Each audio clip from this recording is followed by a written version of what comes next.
Vamos a continuar, si me permites, Jorge, con el tema de Estados Unidos. Tú mismo lo pusiste, creo que muy puntualmente en la agenda. No es nada más pensar en la comunidad norteamericana, que es un proyecto de mucho más largo plazo, pero ciertamente entendernos bien con Estados Unidos sigue siendo un tema central para las relaciones internacionales de México. Y en ese tema yo tengo la impresión de que por faltas realmente de los dos gobiernos de muchos años, tenemos una de las agendas más viejas del planeta. Tenemos comercio, cuestiones de drogas, cuestiones de frontera y de migración. Y realmente no hemos podido salir de ese cuadrángulo, pues ya diría yo que muy firme, muy fijo en las relaciones entre los dos países, cuando los dos países también han cambiado muchísimo, pues no, déjate desde el programa Bracero para acá.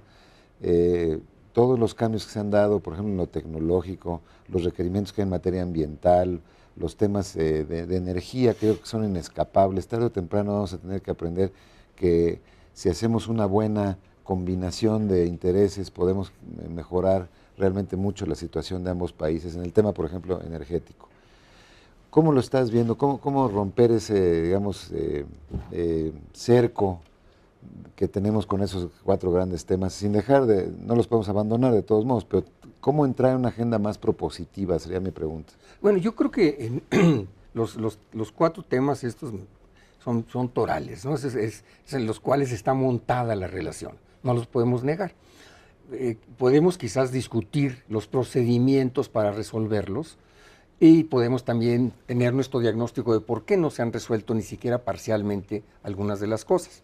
Yo creo que deberíamos de entrar directamente a buscarles soluciones, no a encontrar plañideras, ¿verdad?, para lamentarnos de que las cosas no se han movido.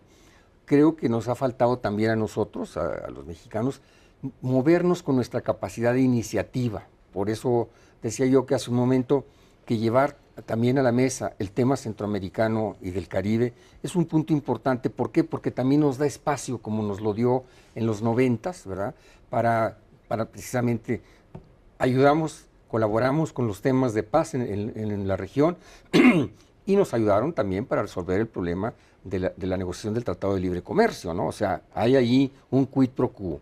Digamos, meter la agenda centroamericana como preocupación de México. Como una de las preocupaciones de México, desde luego, y en donde también el que México esté trabajando en América del Sur va a ser bien visto en Estados Unidos también como un punto importante.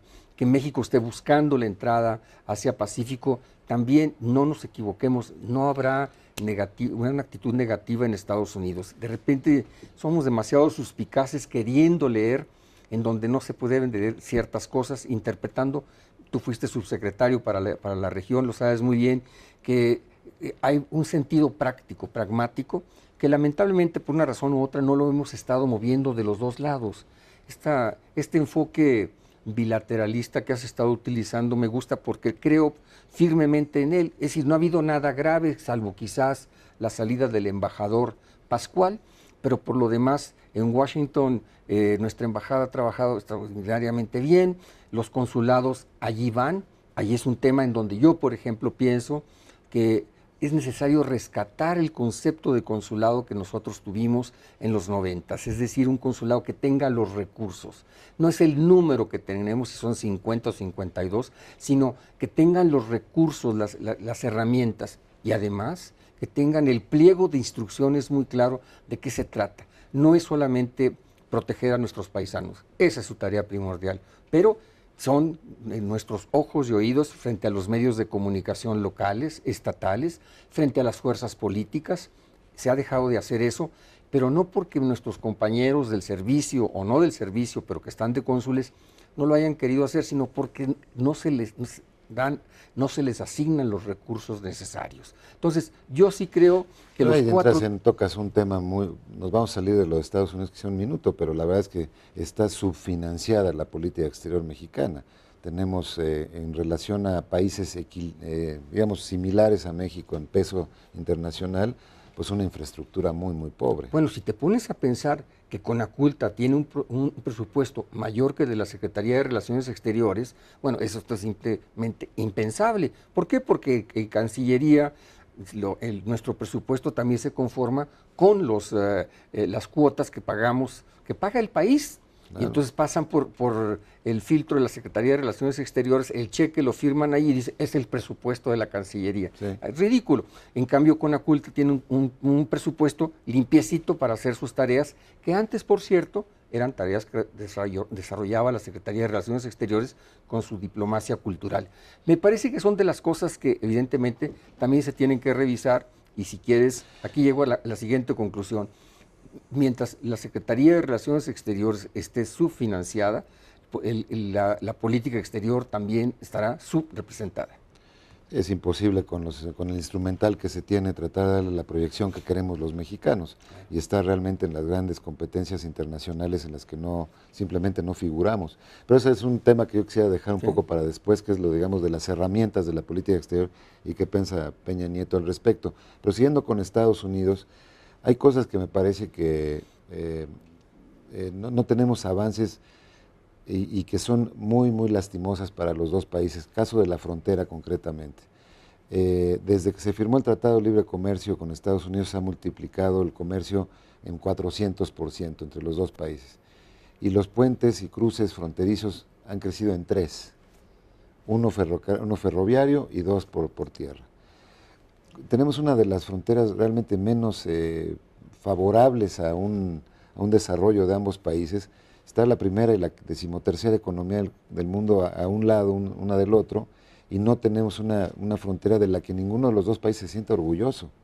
No es segura, no es ágil, tiene muchísimos problemas de infraestructura, una movilidad social incluso pues, que ninguno de los dos países realmente acabamos de entender. ¿Qué tipo de política habría hacia la frontera? ¿Hay alguna idea ya manejada? Yo diría una cosa. Bueno, para empezar, recordarás que nací, crecí en la frontera. Yo sí creo que durante el periodo que nos llevó a la discusión del Tratado de Libre Comercio y el siguiente sexenio, hubo una atención especial por parte de Washington y por parte de la Ciudad de México con respecto a la frontera. Inclusive el diálogo entre los gobernadores fronterizos se ha ido diluyendo. Prácticamente esas reuniones que eran importantísimas, a ti te tocó asistir, que eran claves, se han ido desapareciendo. Carecen de sustancia prácticamente. Además, hay ahorita mucha tensión en varios lados, como la ley Arizona, evidentemente ha tensionado enormemente el diálogo entre gobernadores. O sea, sí hay, desde luego, necesidad de cirugía mayor también en la atención a la frontera.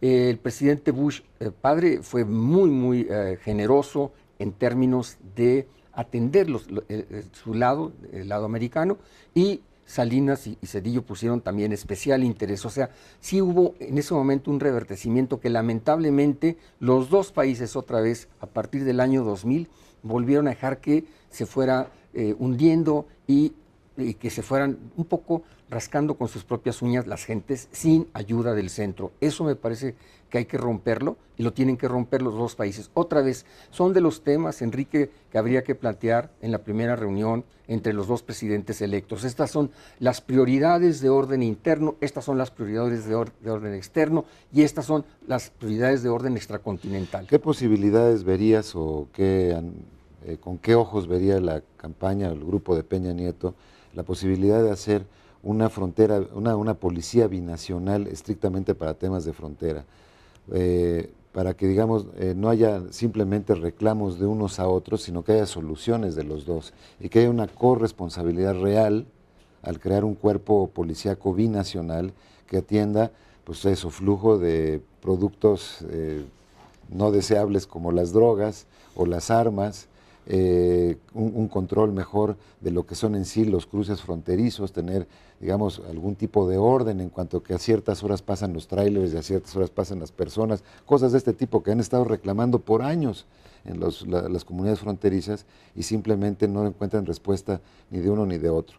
Alguna suerte de, más que simples enlaces como hubo tantos años, que hubiese un equipo binacional que trabajara lo que es binacional por naturaleza, como es la frontera. Sí, esta segunda parte sí me gusta, o sea, que el mecanismo binacional fuera más ágil, más rápido, además en todas las materias, como solía ser al menos por un tiempo.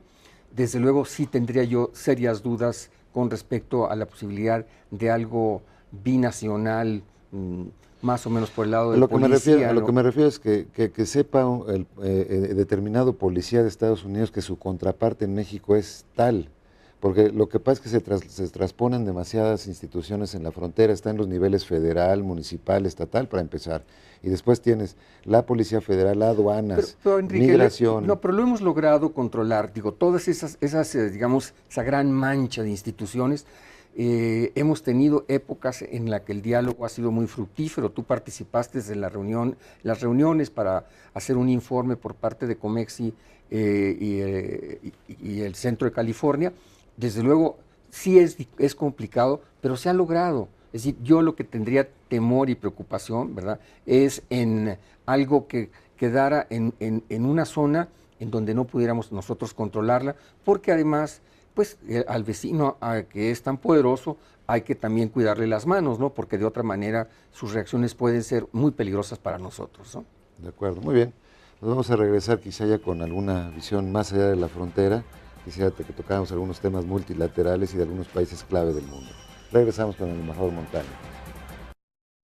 En materia de política exterior son muchos los temas que el próximo presidente de México deberá atender.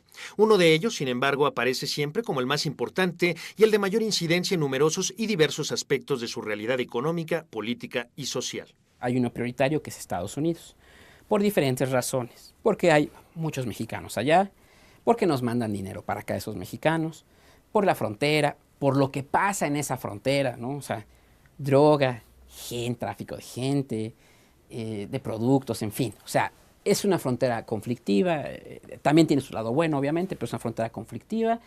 Y ahí hay un problema, ¿no?, con Estados Unidos. Y es que históricamente la relación con la Unión Americana no ha sido nada fácil. Al final de cuentas, una potencia media como lo es México comparte una frontera de casi 3.000 kilómetros con la que hasta el momento ha sido la única superpotencia verdaderamente global de la historia de la humanidad. Situación nada sencilla frente a la que nuestro país no necesariamente ha obtenido siempre malos resultados. México ha logrado, aunque parezca increíble, sobrevivir la hegemonía de la potencia más importante a nivel global ahora, pero potencia que siempre ha sido hegemónica para el caso mexicano. Eso significa que aún ante la enorme asimetría de poder entre México y Estados Unidos, gracias al buen trabajo de la diplomacia mexicana, se ha logrado mantener a raya, hasta cierto grado, este intervencionismo estadounidense. Pericia diplomática de la que el próximo presidente o presidenta de México no podrá darse el lujo de prescindir, especialmente si se considera el delicado momento por el que nuestro país atraviesa. A mí me parece que es claro que una preocupación del gobierno de Estados Unidos en este momento, y que por lo tanto le debe inquietar a México, ¿sí?, es que va a ser el siguiente presidente o cuál va a ser su política respecto al crimen organizado. Está clarísimo. Entonces, el siguiente presidente o presidenta del país es un tema que tiene que tener en la agenda, o sea, lo tiene que tener, es prioritario. Lo que es un hecho es que tanto la relación con Estados Unidos, con todas las aristas que ella involucra, como la política en materia de seguridad pública y combate al crimen organizado, serán sin duda dos de las más destacadas prioridades del próximo titular del Poder Ejecutivo en México. René Palacios para Efecto Mundial, Efecto TV.